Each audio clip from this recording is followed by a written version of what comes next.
Hello, in this video I'm going to introduce, review and discuss my findings after thoroughly testing the Scarp 1 Ultra tent from Tarp Tent.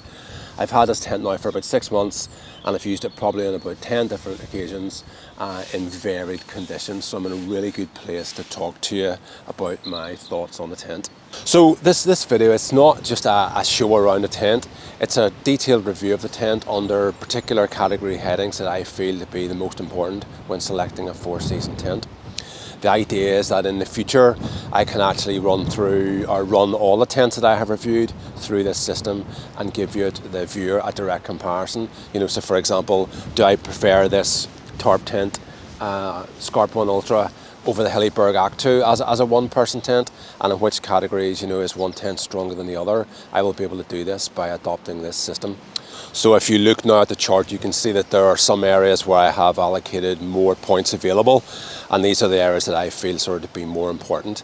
So for example, they will have a maximum marks or points available of 15, and some of the other categories will have 10 available marks. Okay, so before I actually get into the review of the tent, I just want to briefly talk about the actual tent design in respect of the materials used and the poles. Alright, so first of all, I do want to talk about the fabric of this tent. And it's Ultra TNT made by Challenge Sailcloth. It's not a complete wonder fabric, but what it is it's definitely a move forward in the right direction with new fabrics. Because at the end of the day, sil nylon has now been around for decades, and it's nice to see a company be really innovative and try something new. Okay. So it is a laminate fabric, and it has 200 denier ultra fibers which run in 3 different directions, and they're sandwiched in between like a mylar film. Okay. Now the fabric isn't as light as Dyneema, but it is very, very strong, and the main advantage is it's much more cost effective. Okay. The fabric also has a number of advantages over sil nylon, in that it is very resistant to UV light. It doesn't stretch, it's just completely rigid, and it doesn't absorb any water.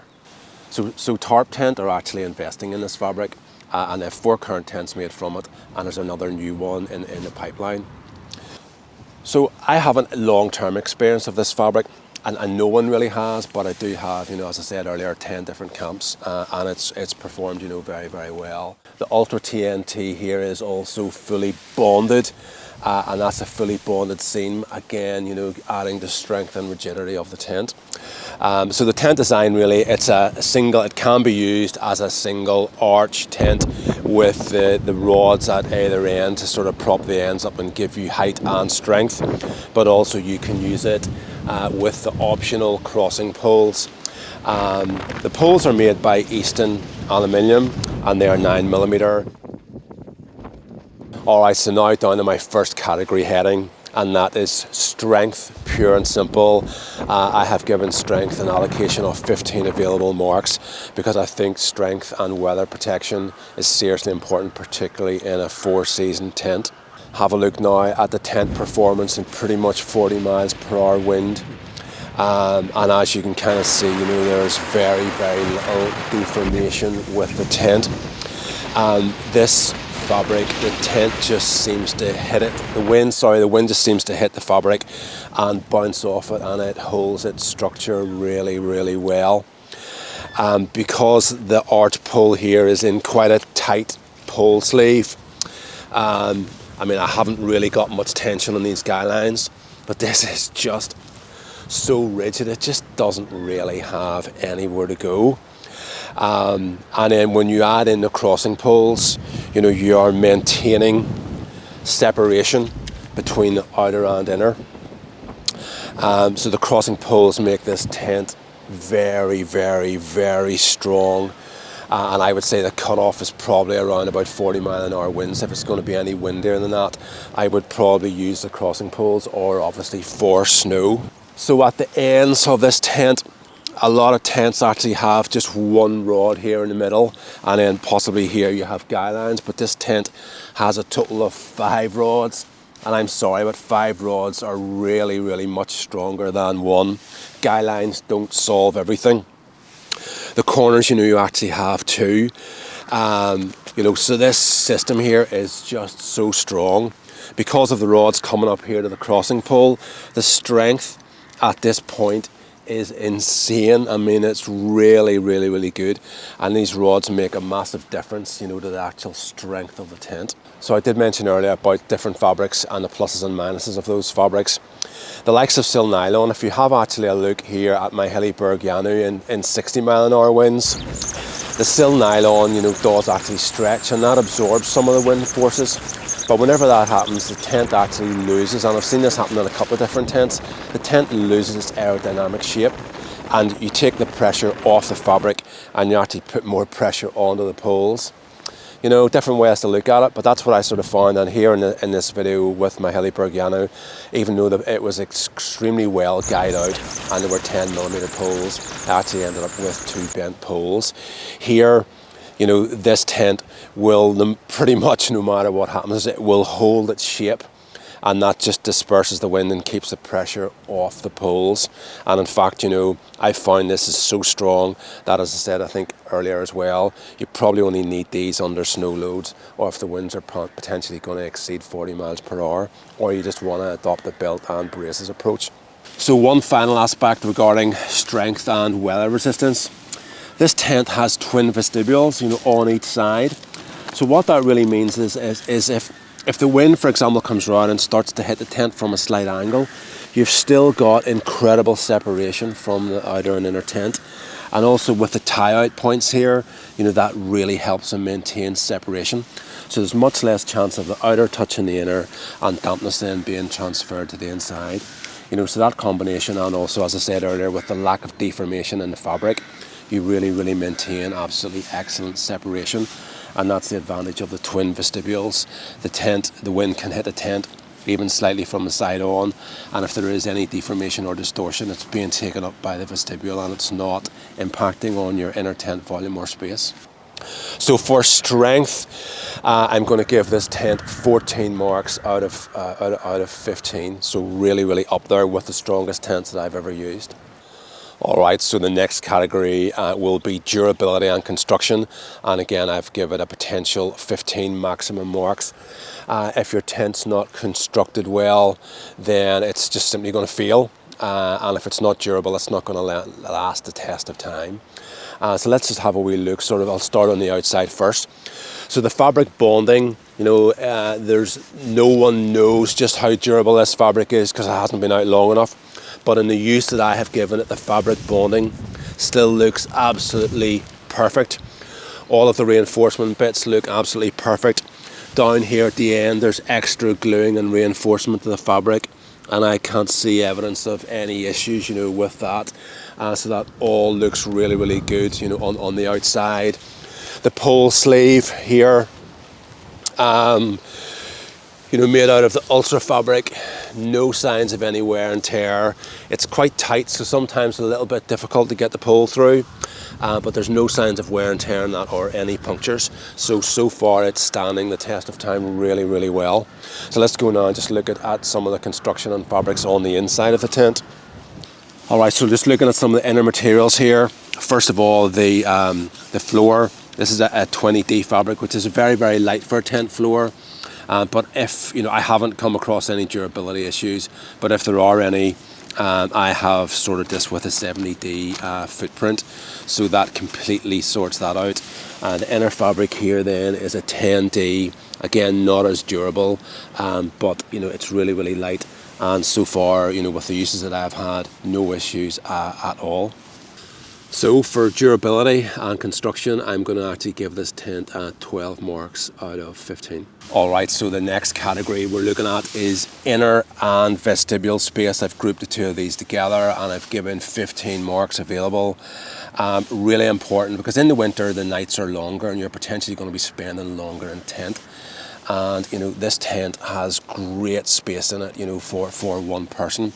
You know, so for example, the height of the tent I think is 99 centimeters. I'm 6'1", and I'm sitting on a Thermarest Neoware Xtherm NXT. I'm not bottoming out, and I still have room to move about and sit around in the tent. Just as a comparison, you know, Hilleberg Akto is 94 centimetres and the new Nortent Vern 1, if I can remember correctly, is 100 centimetres, but they measure that to the outside of the tent. So if that's coming into the inner, again, you're going to be, you know, 5 centimetres short of this. You know, so this tent has fantastic headroom and general moving around space if you're seated. All right, so we're now just looking down at the ends of the tent here, and firstly I want to draw your attention actually to the width. So regarding the width, the ends here is 81 centimetres from side to side, compared to the Hilleberg Akto of 62 and 70 of the Nortent Vern 1. So that just makes a difference in respect of how much the tent is actually sloping in. You're maintaining, you know, that width, and it also gives you a lot more sort of head and shoulder room. The height, the ends here are 38 centimetres compared to the Akto's 30. You know, so that's the height then is 38 compared to the Akto's 30. And that again, you know, from my own experience, just gives you so much more height in the tent at that end. And now looking at practically the difference that the height and width of the end of this tent actually makes. So if I'm lying down here, you know, I've tons of space before actually the roof of the tent, and also I have got really good elbow room. You know, so the actual height, you know, and again I'm kind of sitting up a little bit now. My head's just touching very gently on the roof. You know, so the space in here, from my experience, is like, I'm not going to say it's twice the size of a Hilleberg Akto, but it's 1.5 times the size. I mean, it's really big, and that's really comfortable for long evenings. All right, so vestibule-wise in the Scarp 1 Ultra, I'm afraid 2 vestibules are better than 1, and there's not many tents of this design that actually have them on either side. But also you can retract these vestibules back to give you much more space. So much better for cooking and obviously for storage. You know, and tons of room here, and tons of sheltered and ventilation options. And in fact, I'll show you in a moment, you know, in winter you may need to have the whole tent sealed down, and you've still got tons of room for cooking and actually storing gear. So for vestibule space, I'm going to give this tent, you know, a 10 out of 10, just the fact that it has space, the versatility and the adaptability of the vestibules as well. Now, just finally, I suppose maybe at one point on the vestibules, the magnetic tie back here, just, I'm afraid, is definitely not strong enough. You probably have already come across that. I mean, it just isn't. It's not a deal breaker for me, because I've just got a really easy solution. Now, I can't sort that solution out from the tent, but I mean, it's just a matter of, I have a little carabiner on here, and I can just hook that.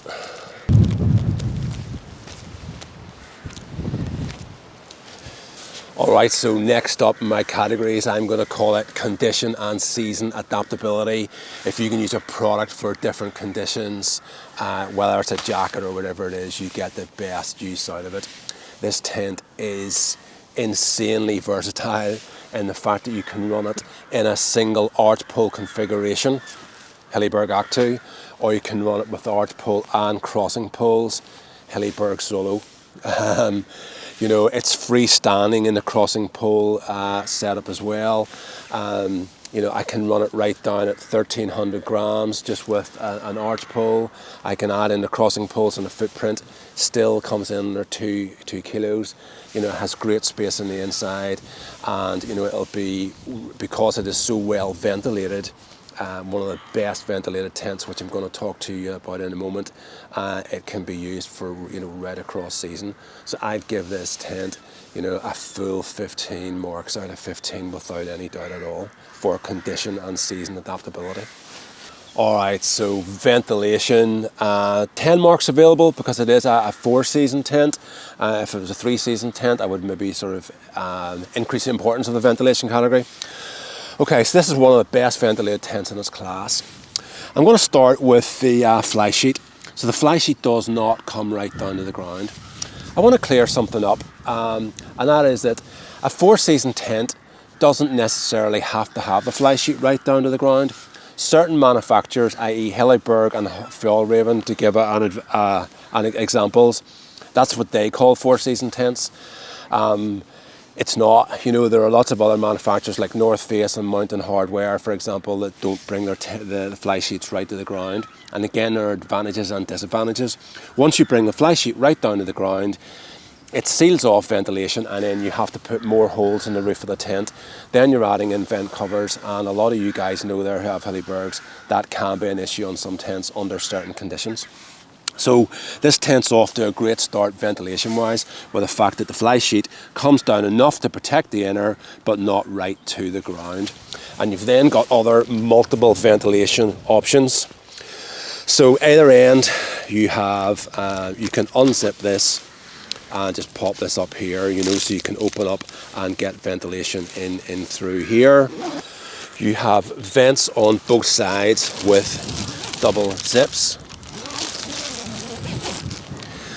And I've actually never done this. You can basically undo the inner here and slide this up the pole, and then there's little hooks that you can actually hook it up onto, so you can vent, you know, with that as well. So ventilation options. Also then just on the inner tent, it's not completely solid, but on the inner door here, you know, you have a combination of mesh and fabric, and I've found that this actually isn't drafty because the actual solid inner comes up the wall far enough. So ventilation, you know, I honestly think best in class, and again I'm going to give it a full 10 out of 10. Next category, I'm going to talk about the weight of the tent. I'm going to give it 10 available marks because the weight isn't crucial to absolutely everyone. But it is very, very important to me. And the strength to weight to space ratio of this tent is absolutely fantastic. I think with the carbon pole, it can be right down to, I think, 1,247 grams. And yes, you know, that's actually heading into double skin trekking pole category. And there are obviously tents that are lighter. But for the strength of the tent, you know, it's really, really strong. And as I said, even with the crossing poles and a footprint, it's coming into like, you know, two kilos.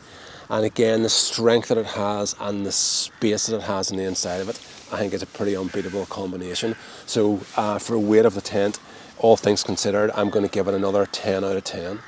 All right, so pack size, not the be all and end all to me or everyone, but some people I do understand it's very important. Available marks, I'm allocating it 10. Do you know what? The rods in this tent are actually pretty long, so that means you have to pack the tent lengthwise. And also this fabric is fairly thick.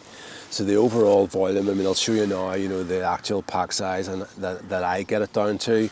I'm not a great fan of super compressing everything, because when you do pack it up, these here, when you push the rods together, you know, you're crinkling up this sort of gluing here.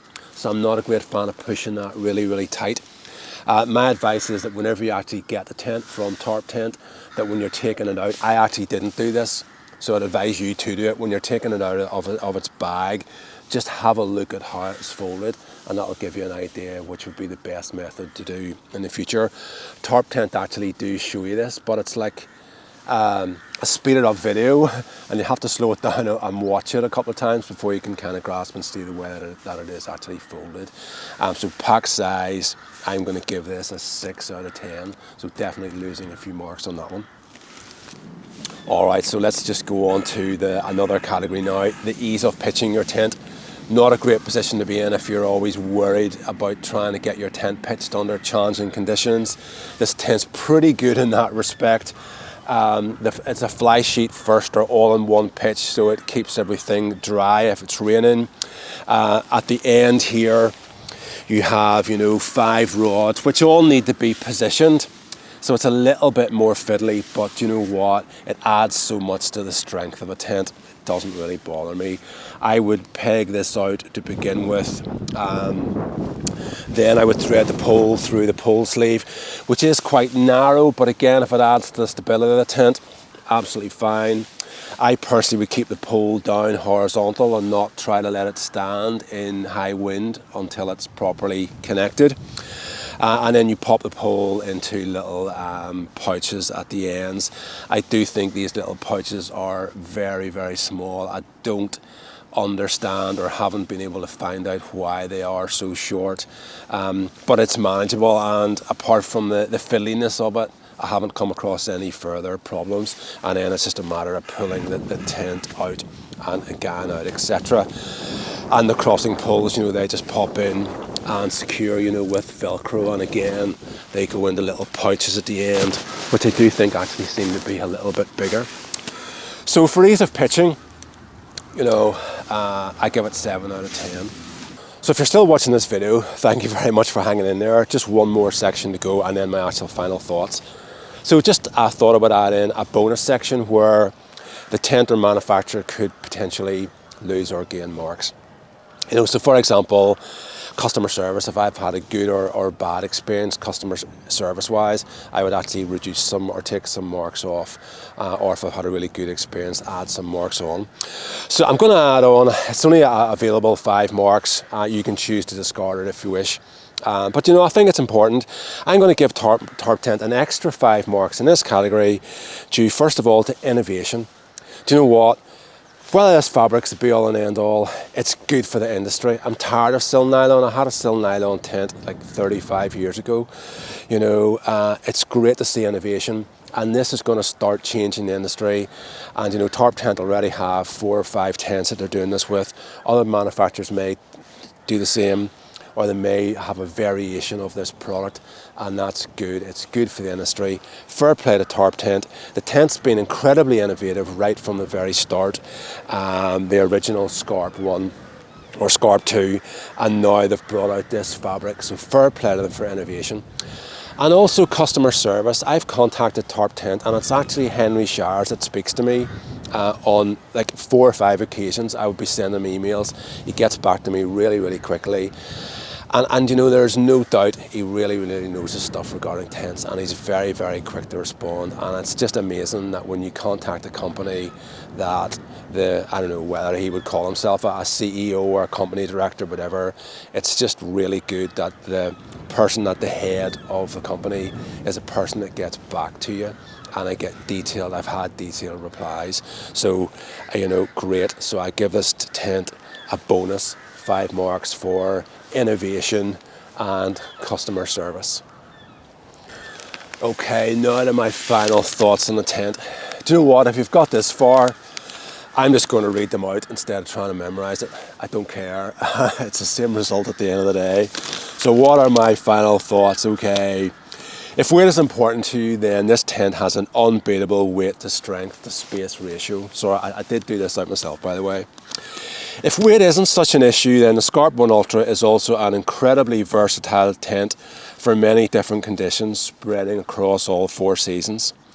Further versatility is added by the configurable carbon or aluminium poles, and it's ready to go with no seam sealing, and also available with mesh or solid inner. The tent is even freestanding when the optional crossing poles are used. What about all of that, eh? If durability is a concern, then this can be increased by adding a footprint if you feel that it's an issue and the weight is still very light.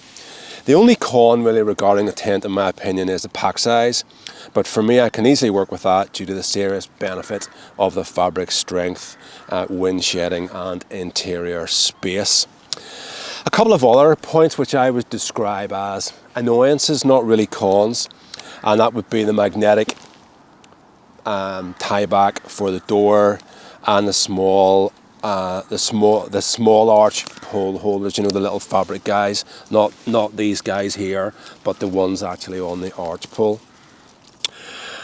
I'm aware that some of you have talked about the lack of guy lines on the arch pole, but you know what, on a tent of this price, it's just something that can be easily sorted. It's not a deal breaker for me. And the final point is, I bought this tent and I love it, and I love it more each time I take it out. It really is fantastic. And I've got a few other really good tents, like really, really, really good tents. but still I'm always bringing this one, and it's not because it's new anymore, it's just because it functions so well with that strength to weight to space ratio. So look, thank you for watching. I'm going to run more tents through this system so that you can see, as I said, Hilleberg Akto or Yanu or Hilleberg Namach or Samea Assault 2, and see what you think of them compared to each other and this tent, and ratings that I give them under the different categories. That'll either be next, or I've got a really cracker head torch from a different manufacturer this time. It's Nightcore. And my first impression of that was really, really good. Nightcore did send it to me. I asked them for it because I kind of knew I would like it. I've had one of their other torches, and I really liked it so much. I think it's the 25 UL or UL 25 or something like that. And I've just got this new one, so I'll be doing that soon. So that's really what's coming up on the channel. So thank you for watching, and until the next time.